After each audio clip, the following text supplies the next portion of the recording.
Brought to you by Palvi Agrico. पालवी ॲग्रिको, भारताचा पहिला AI तंत्रज्ञानावर आधारित B2B आणि B2C ई-कॉमर्स प्लॅटफॉर्म. शेतीसाठी जे काही लागणार थेट तुमच्या बांधावर पोहोचणार, मोबाईलच्या एका क्लिकवर.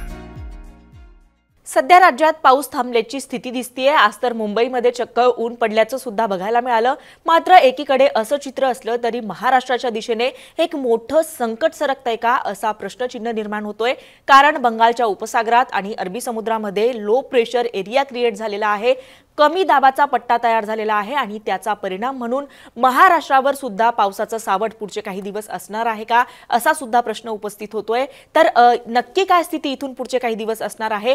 जे सायक्लोनिक सर्क्युलेशन तयार झालेलं आहे त्याचा कुठे कुठे काय काय परिणाम होऊ शकतो? महाराष्ट्रात नक्की पावसाची काय स्थिती असणार आहे? बंगालच्या उपसागरात जे सायक्लोनिक सर्क्युलेशन तयार झालेलं आहे त्याचा खास करून मराठवाड्यावर आणि विदर्भावर काय परिणाम होईल? याचबरोबर गुजरातच्या दिशेने जे तासी 75 किलोमीटर प्रति तास वेगाने जे वादळ आहे ते सरकतंय त्याचा काय परिणाम होईल महाराष्ट्रावर हे सुद्धा आपण सविस्तर समजून घेणार आहोत या व्हिडिओच्या माध्यमातून.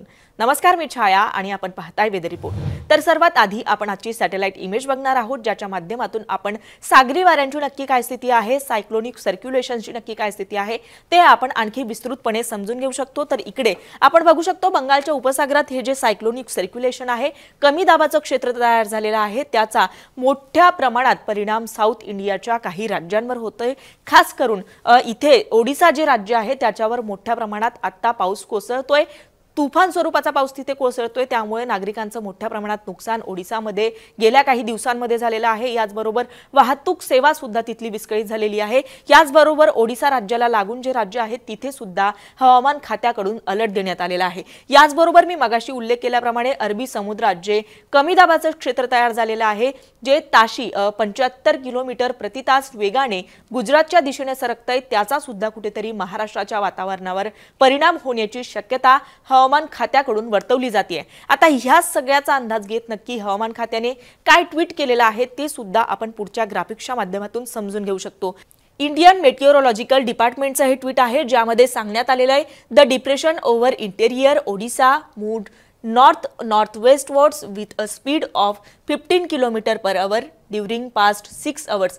याचा अर्थ असा की ओडिशा राज्यामध्ये आता जे कमी दाबाचं क्षेत्र तयार झालेलं आहे ते जवळपास मागच्या 6 तासांमध्ये 15 किलोमीटर प्रति तास वेगाने पुढे सरकतंय. याचबरोबर अँड ले centred at 8:30 hours Indian Standard Time of today, the 3rd October 2025, over the same region about 60 km west northwest of फुलबणी. म्हणजे ओडिसाचा जो फुलबणीचा जो भाग आहे त्याच्या वायव्य दिशेला आज 3 ऑक्टोबर 2025 रोजी सकाळी भारतीय वेळेनुसार 8:30 वाजता सकाळी हा 60 किलोमीटर वेस्ट नॉर्थवेस्ट ऑफ फुलबणी पासून जवळपास 60 किलोमीटर अंतरावर हे जे चक्राकार गोलाकार वारे आहेत, हे जे सर्क्युलेशन आहे ते केंद्रित झालेलं आहे असं या ट्विटच्या माध्यमातून सांगण्यात आलेलं आहे.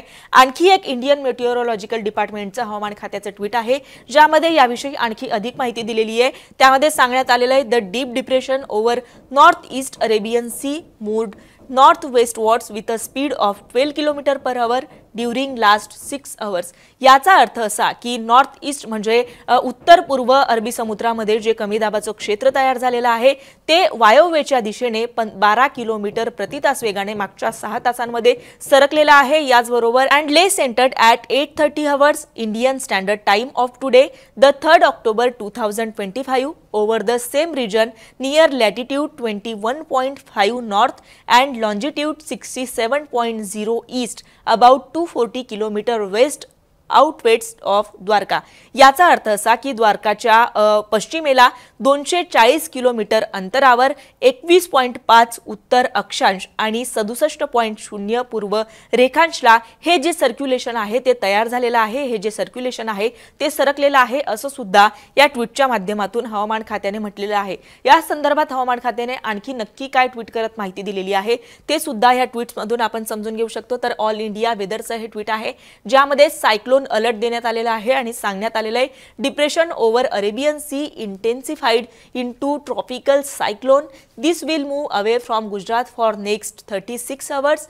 It will return over Gujarat as low pressure system over 6 October due to western disturbance induced winds. याचा अर्थ असा की अरबी समुद्रामध्ये जे उष्णकटिबंधीय चक्रीवादळ तयार झालेलं आहे ते मागच्या 36 तासांमध्ये तिथून सरकलेलं आहे। मात्र गुजरातमध्ये लो प्रेशर सिस्टीम तयार होऊन पुन्हा 6 ऑक्टोबर दरम्यान हे पुन्हा सरकण्याची स्थिती असणार आहे। काही वादळी स्थिती असल्यामुळे ते आता सरकल्याचं चित्र दिसतंय, मात्र 6 ऑक्टोबर दरम्यान पुन्हा हे जे चक्राकार गोलाकार वारे आहेत, हे जे चक्रीवादळ आहे ते गुजरातला धडकण्याची शक्यता असणार आहे। याचबरोबर no major effect over India असं सुद्धा हवामान खात्याने म्हटलेलं आहे। म्हणजे फार काही मोठा फटका या चक्राकार वाऱ्यांचा, या चक्रीवादळाचा, या कमी दाबाच्या क्षेत्राचा भारताला बसणार नाहीये असं सुद्धा हवामान खात्याकडून सांगण्यात आलेलं आहे। तर रिजनल मेटिओरोलॉजिकल सेंटर मुंबईचं आणखी एक ट्विट आहे ज्यामध्ये सांगण्यात आलेलं आहे, thunderstorm accompanied with lightning, light to moderate rain with gusty winds 30 to 40 km/h, very likely to occur at isolated places in the districts of Marathwada. म्हणजे मराठवाड्यातल्या काही भागांमध्ये 30 ते 40 किलोमीटर प्रति तास वेगाने जे आहे ते वादळी वारे वाहत आहेत। पाऊस त्यामुळे असण्याची शक्यता असणार आहे, विजा सुद्धा असण्याची शक्यता असणार आहे असं हवामान खात्याने या संदर्भात म्हटलेलं आहे। तर हवामान तज्ञ के सोसाळीकर यांचं सुद्धा एक ट्विट आहे ज्यामध्ये सांगण्यात आलेलं आहे, possibility of moderate thunderstorms over parts of east Vidarbha around and ghat areas of south Madhya Maharashtra, Satara, Kolhapur and Ratnagiri, Sindhudurg during next 2 to 3 hours at isolated places. म्हणजे पूर्व विदर्भ असेल, घाटाचा परिसर असेल, साऊथ मध्य महाराष्ट्र म्हणजे दक्षिण मध्य महाराष्ट्रातले काही जिल्हे असतील, सातारा, कोल्हापूर, रत्नागिरी, सिंधुदुर्ग हा जो पट्टा आहे इथे पुढच्या काही तासांमध्ये पाऊस पडण्याची शक्यता आहे। वादळी वारे आणि विजा सुद्धा कडाडण्याची शक्यता असणार आहे असं हवामान तज्ञ के सोसाळीकर यांनी ट्विट करत सांगितलेलं आहे। आता पुढच्या स्लाइडच्या माध्यमातून नक्की पावसाची काय स्थिती असणार आहे हे आपण समजून घेणार आहोत। त्यासाठी आपण पुढचं ग्राफिक बघणार आहोत। तर या ग्राफिकमध्ये आता आपण बघू शकतो की नक्की कुठे कुठे भारतात अलर्ट या चक्रीवादळांमुळे देण्यात आलेला आहे। इथे आपण बघू शकतो की इथल्या काही राज्यांना आज ऑरेंज अलर्ट देण्यात आलेला आहे, खास करून ओडिशा असेल किंवा त्याला लागून असलेले जे साऊथ इंडियाचे राज्य आहेत त्यांचा यामध्ये समावेश आहे। तर यांना लागून असलेल्या अनेक राज्यांना आज हवामान खात्याने येलो अलर्ट दिलेला आहे। ओडिशा असेल, छत्तीसगड, पूर्व मध्य प्रदेश, बिहार, पूर्व उत्तर प्रदेश, पश्चिम बंगाल, सिक्कीम, आंध्र प्रदेश, तामिळनाडू, अरुणाचल प्रदेश, आसाम, मेघालय, नागालँड, मणिपूर, मिझोरम आणि त्रिपुरा या हे जे राज्य आहेत इथे मोठ्या प्रमाणात या चक्राकार वाऱ्यांचा, या लो प्रेशरचा परिणाम दिसतोय। मुसळधार स्वरूपाचा पाऊस या राज्यांमध्ये पडण्याची शक्यता हवामान खात्याकडून वर्तवण्यात आलेली आहे।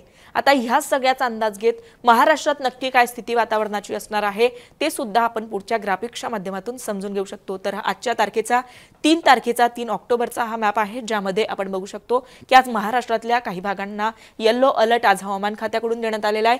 गडचिरोली, गोंदिया, चंद्रपूर, याचबरोबर नागपूर, वर्धा, यवतमाळ, विदर्भातले हे जे जिल्हे आहेत इथे आज पाऊस पडण्याची शक्यता हवामान खात्याकडून वर्तवण्यात आलेली आहे। तर नांदेड, लातूर, सोलापूर, धाराशिव, बीड, अहिल्यानगर, नाशिक आणि जळगाव या जिल्ह्यात सुद्धा पाऊस पडण्याची शक्यता हवामान खात्याने वर्तवलेली आहे। रेड किंवा ऑरेंज अलर्ट कुठेही देण्यात आलेला नाहीये, येलो अलर्ट मात्र या भागांमध्ये देण्यात आलेला आहे। म्हणजे मध्यम ते तुरळक स्वरूपाचा पाऊस या पट्ट्यात पडण्याची शक्यता हवामान खात्याकडून वर्तवलेली आहे। हे जिल्हे जर सोडले तर उर्वरित इतर जिल्ह्यांमध्ये मात्र पाऊस पडण्याची कोणतीही शक्यता हवामान खात्याकडून वर्तवण्यात आलेली नाहीये। तर अशा पद्धतीने आता तुमच्या इथे वातावरण आहे का किंवा तुमच्या भागात पाऊस पडतोय का आम्हाला कमेंट करून नक्की कळवा। आता उद्या आणि परवाची काय स्थिती असेल तर उद्या सुद्धा महाराष्ट्रातल्या अनेक भागात पावसाची स्थिती असणार आहे। मात्र उद्या सुद्धा कमी आणि मध्यम स्वरूपाचा तुरळक स्वरूपाचा पाऊस बरसण्याची शक्यता आहे। विदर्भातल्या या सगळ्या जिल्ह्यात उद्या सुद्धा पाऊस पडण्याची शक्यता असेल। नागपूर, भंडारा, गोंदिया, चंद्रपूर, गडचिरोली, वर्धा, यवतमाळ याचबरोबर इकडे हिंगोली, परभणी, नांदेड, लातूर, बीड, धाराशिव, सोलापूर आणि अहिल्यानगर हा जो सगळा पट्टा आहे इथे येलो अलर्ट हवामान खात्याने दिलेला आहे।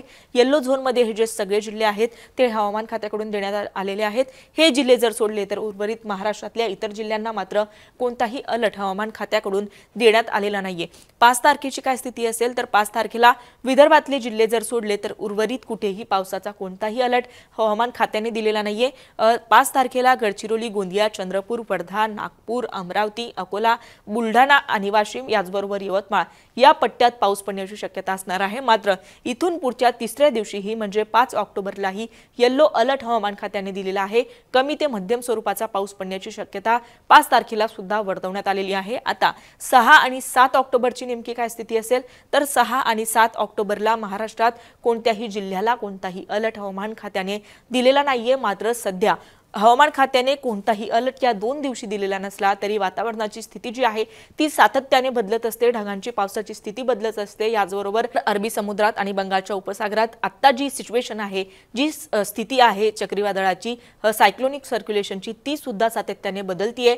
त्यामुळे पुढचे काही दिवस इथे सुद्धा पाऊस पडण्याची शक्यता असू शकते असा अंदाज हवामान खात्याकडून वर्तवला जातोय। आता येलो अलर्ट अनेक भागांना देण्यात आलेला असला तरी ही सिच्युएशन जी आहे ती बदलण्याची सुद्धा शक्यता असणार आहे। शेवटी हे अंदाज आहेत आणि मगाशी मी म्हटल्याप्रमाणे की पावसाची स्थिती जी आहे, वातावरणाची जी स्थिती आहे ती सातत्याने बदलत असते। त्यामुळे पुढचे काही दिवस या जिल्ह्यांना किंवा या तारखेला या भागांना सुद्धा महाराष्ट्रात पाऊस पडण्याची शक्यता असणार आहे।